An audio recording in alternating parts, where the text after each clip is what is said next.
Hey there guys, we're about to answer all the pressing questions about Season 8 of Battlebots. Everything the builders know as of right now.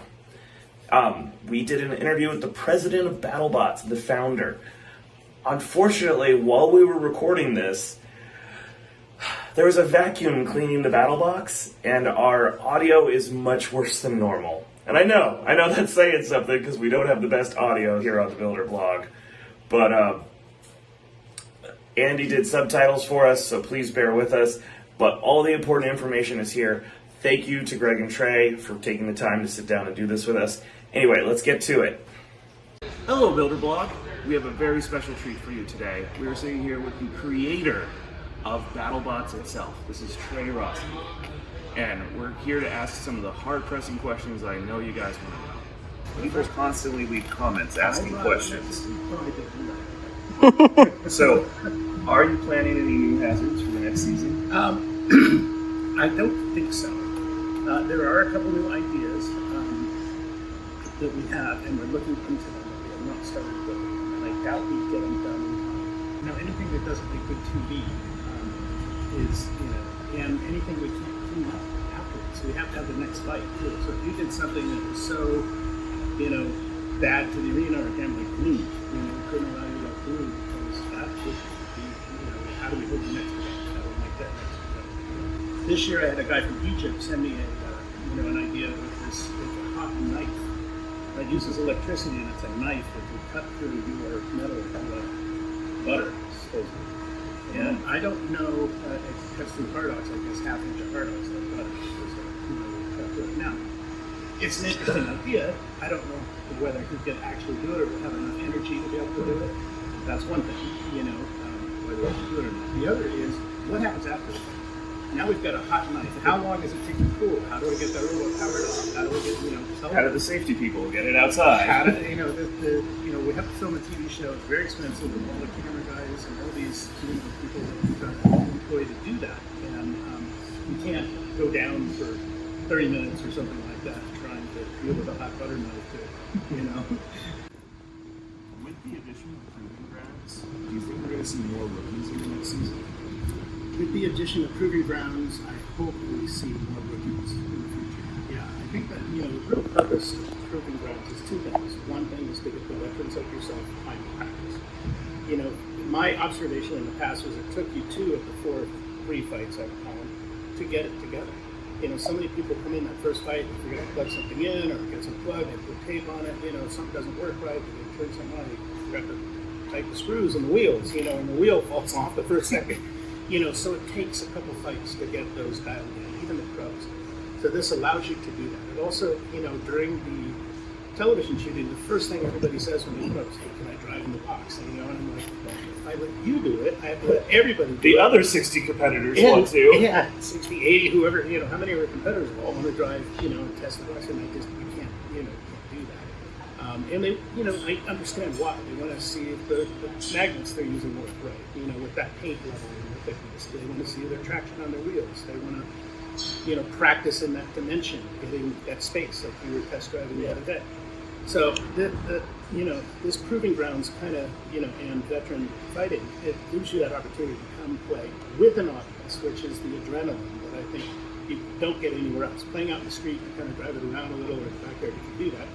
You kind of, okay, I'm done, I've got it figured out. I did some donuts, yay, it works. Yeah, and here, you've got that audience there, you've got the timing, you've got the adrenaline, you have to walk out the stage, you have the cheering, you have all those elements that you get when you're filming a TV show that if you get more comfortable doing it, practicing doing it, get the wires plugged in correctly and your checklist down and your wheels dialed in and your traction dialed in and all that, it's going to make the television show that much better.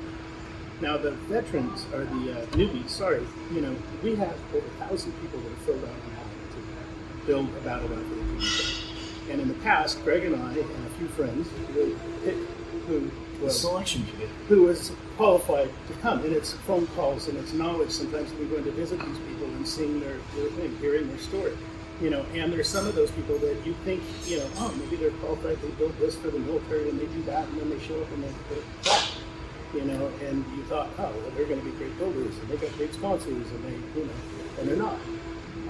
So out of 1,000 people that have filled out online, there's probably only 100 and something of those that are decent and belong in a TV show. Will the next season of BattleBots still be here in Las Vegas? I sure hope so.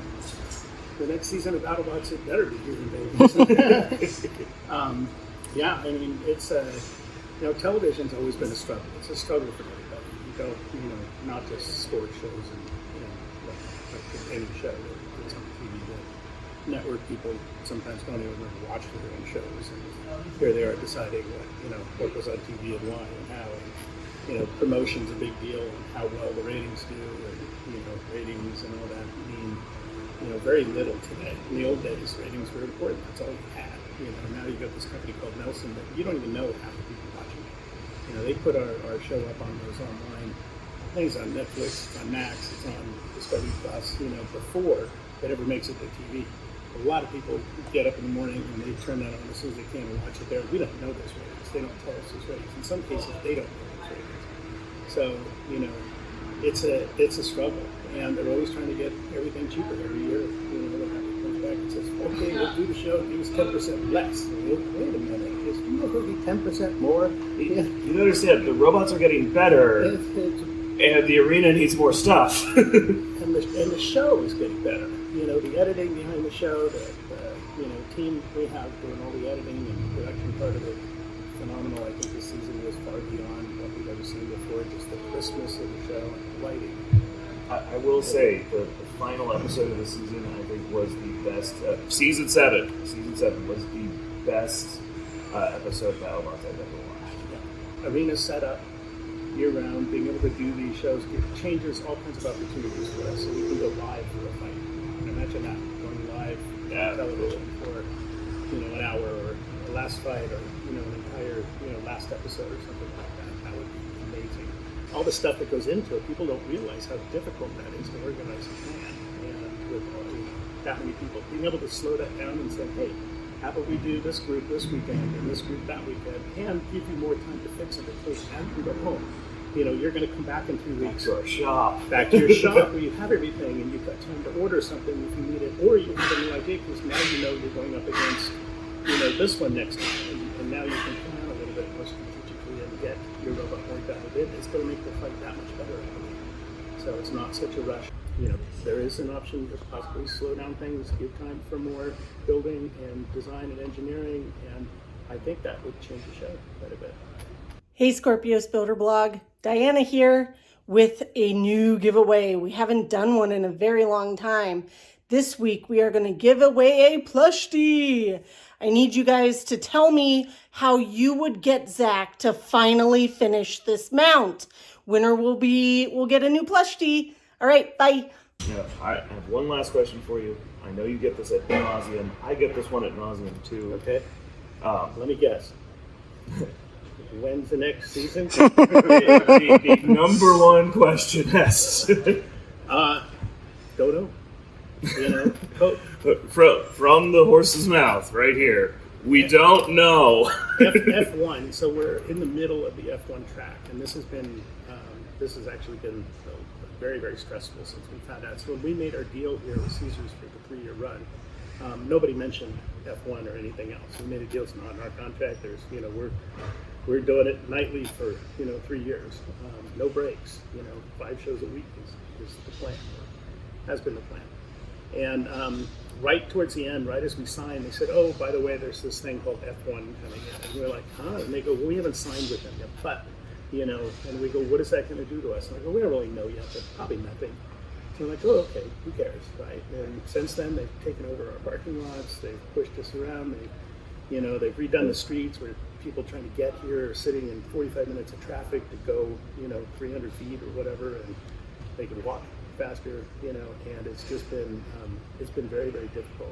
We were planning on shooting in October for, the next season, or this season 8, and now we're closing up for F1, October till December 5th. I think we start up again December 5th. So we're now being forced to close for 5 weeks, which sucks. And all of our infrastructure and everything else that we built into this, including employees and everything else, that it's a difficult one to figure out right now. So that's part of the biggest problem is F1 and how and when we shoot.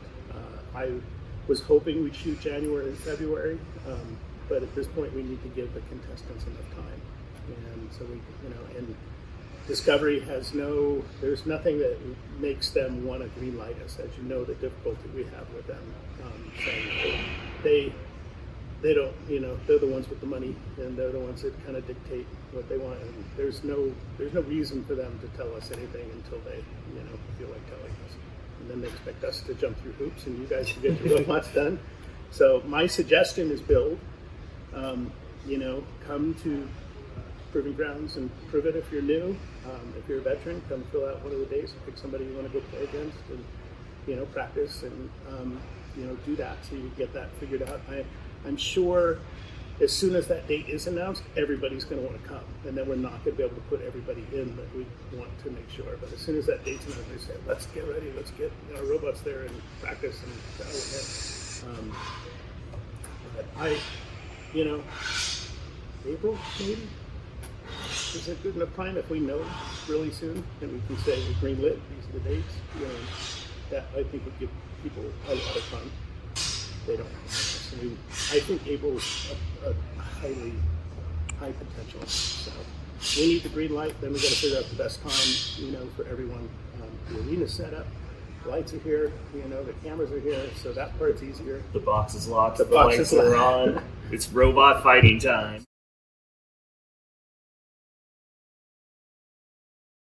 Trey, thank you for taking the time to talk with me today. You're welcome. I really appreciate you doing this for us. Thanks for coming up and giving us a place to come play. Thanks for all that you've done to the kids and everything else out there, because I think it's amazing what you've done. Thank you. The whole thing. You really pushed the sport, and you've got an incredible robot, incredible team, incredible wife. So keep it up. Keep coming back. Keep building. Look forward to your next engineering design. It'll be my first one that's purely mine. Good. That's even better.